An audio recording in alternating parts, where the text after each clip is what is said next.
잠깐 NPL 투자 정보를 무료로 받아보고 싶으시다면 유튜브 채널 역삼동대 부업자 구독하기와 네이버 카페 검색창에 이움투자연구소를 검색하여 가입하시면 금융권에서 매각 진행되는 NPL 투자 물건을 받아보실 수 있습니다. 안녕하세요. 역삼동대 부업자입니다. 오늘은 크리스마스입니다. 오늘 오전에 집에 있다가 오후에 일정이 있어서 조금 사무실에 있다가 지금 경남 창원으로 가고 있습니다. 이번 주말에 거래처죠. 금융기관 담당자분들이나 골프 라운딩이 있어서 본가에 골프백이나 보스턴백 이런 것들이 있어서 지금 가시러 가고 있습니다. 차량 안에서 제가 잠시 대법에 대해서 궁금해하시는 분들이 많아서 제가 간략하게 조금 정리를 해드리려고 합니다. 대법에는 크게 4종류가 있습니다. 대법이 있고 대부 중개업이 있고 그리고 채권 매입 추심업 그리고 마지막으로 온라인 투자 연계 금융업 즉 P2P라는 업종이 있습니다. 이 4가지 중에 저희는 대부업과 대부 중개업 그리고 채권 매입 추심업에 조금 관심을 가져봐야 될 것 같습니다. 대부업이란 것은 말 그대로 저희가 돈을 빌려주는 행위입니다. 은행에서도 돈을 빌려주듯이 대부업을 통해서 돈을 빌려줄 수 있는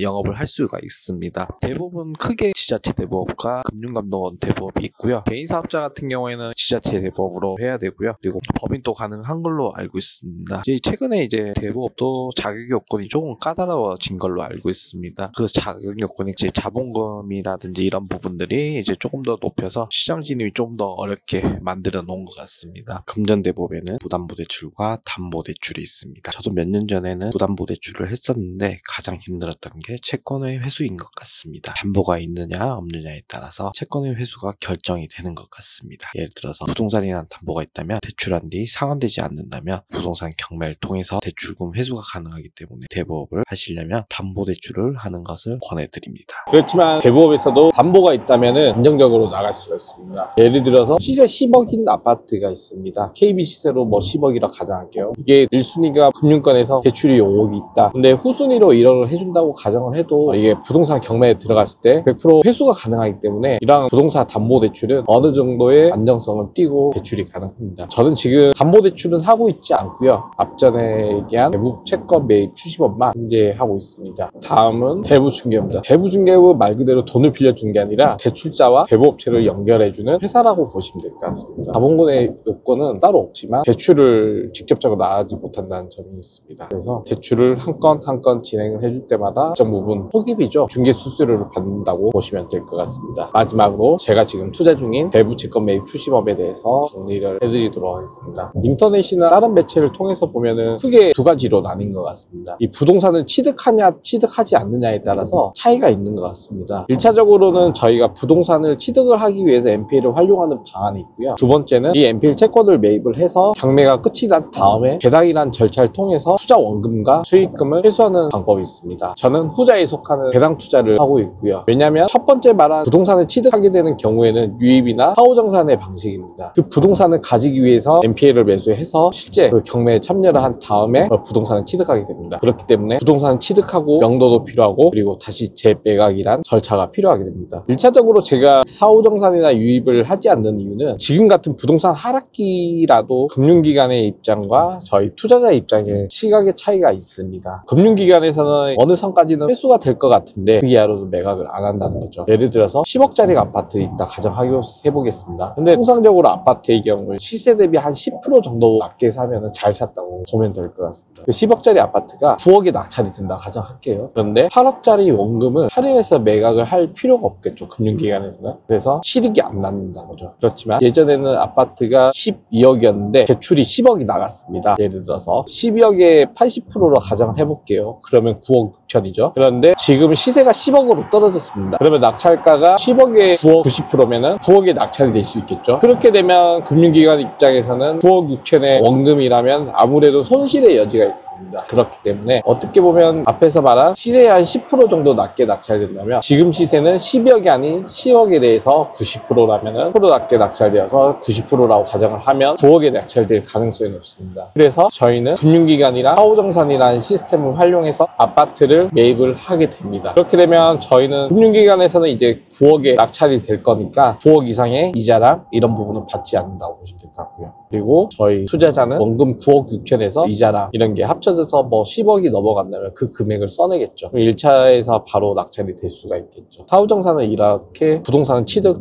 및 유입을 목적으로 하는 방식이기 때문에 NPL 투자를 고려하신다면은 사후정산의 유입은 절대 하지 말아야 됩니다. 부동산을 해보신 분들이면 아실 겁니다. 지속적으로 부동산은 우상향을 한다는 건 누구나 다 알고 있는 사실인데, 이게 어느 정도 이 원리와 생각을 가지고 있다면은 앞으로도 계속 부동산을 사서 모으고 해야 되겠지만, 이게 부동산이란 게 가장 중요한 핵심은 매도라는 게 있습니다. 매도가 되지 않으면 실질적으로 유입 취득의 의미가 없어집니다. 그래서 저는 NPL 투자를 할 때 유입은 추천드리지 않고요. NPL 투자의 꽃은 배당 투자라고 강력하게 생각합니다. 제가 생각하는 NPL 배당 투자에 대해서 설명을 드리겠습니다. NPL 투자는 제가 생각하는 금전대법보다는 훨씬 더 안전하다고 생각들고요. 왜냐하면 금융기관에서 채권이 회수가 되지 않는 1순위 채권을 대부분 매입을 하게 됩니다. 그래서 안정성은 어느 정도 갖춰졌다고 보시면 될 것 같고요. 간략하게 설명을 드리자면, 몇 년 전만 해도 NPL 투자라는 게 연체이자와 질권대출을 활용해서 그 차익을 수익으로 가져가는 시스템이었는데, 지금은 전혀 그렇지 않습니다. 연체이자가 지금 정상이자의 플러스 3%로 이제 제한이 되다 보니까 연체이자와 질권대출이자가 거의 동일합니다. 동일하기 때문에 수익으로 남기기는 힘들 것 같습니다. 그래서 결국에는 원금 할인을 통해서 수익을 창출하게 되는 겁니다. 예를 들어서 시세가 10억짜리 부동산이 있다 가정을 해볼게요. 시세가 10억짜리인 아파트가 있습니다. 그런데 이 10억짜리 아파트가 예를 들어서 낙찰이 9억이 된다고 가정을 한다면 1순위 근저당이 6억이라면 절대 손실이 없는 거죠. 1순위 금융기관에서는. 그렇지만 이제 경매까지 들어가게 되면 원금의 연체이자가 어느 정도 쌓이게 된다는 거죠. 그래서 원금의 몇 개월치 이자가 쌓인 다음에 저희는 채권을 양도한 다음에 채권을 매입해서 그 연체이자에 쌓이는 부분과 원금에 대한 질권이자를 내면서 연체이자를 수익을 가져가는 것입니다. 조금 더 설명드리자면, 10억의 아파트가 이제 9억이 낙찰됐는데 원금은 6억이라 가정할게요. 6억인데 연체이자가 8%라 가정해보겠습니다. 원금 6억에 채권 양도 시점을 배당금 5종기라고 가정하고, 정상금리 5% 3개월 750만원, 그리고 연체금리가 8% 3개월 1200만원 쌓였다고 가정을 해보겠습니다. 원금 6억과 정상이자와 연체이자 합계가 1950만원, 총 6억 1950만원 미회수 상환금액이 있습니다. 그런데 제가 이 채권을 원금 10% 할인해서 매입하게 되면 5억 4천만원에 매수하게 됩니다. 매입은 5억 4천만원이지만 채무자에게 6억 1950만원이라는 돈을 회수가 가능합니다. 계약 이후 1년 후에 배당을 받는다고 가정을 해보겠습니다. 6억 1950만원에서 원금 6억에 대해서 8% 4,800만원이 연체이자로 더해져서 6억 6,750만원 배당을 받게 됩니다. 그럼 저희는 5억 4천만원에 매입한 채권이 질권대출을 90% 받는다고 가정을 하게 되면 4억 8,600만원 질권대출을 받고 1년간 질권대출이자가 7%라고 가정한다면 3,402만원의 대출이자가 나갑니다. 최종적으로 정리를 한다면 저희는 질권대출을 제외한 에쿼티 10% 5,400만원과 질권대출이자 3,402만원을 합해보면 8,802만원의 에쿼티가 들어가게 됩니다. 그럼 얼마의 수익이 발생하게 될까요? 근저당권의 배당액인 6억 6,750만원에서 질권대출 금액인 4억 8,600만원을 빼면 1억 8,150만원이 배당을 받게 됩니다. 결국에 8,802만원을 투자해서 1억 8,150만원 배당을 받아 약 100%가 넘는 수익률인 9,348만원 순이익이 발생을 하게 됩니다. 이금융권이라면 신협, 수협, 새마을금고의 저축은행까지죠. 신협, 수협, 새마을금고 저축은행에서는 현재 대출이 나갈 상품이 많이 없습니다. 그래서 질권대출을 많이 나가려고 하고 있습니다.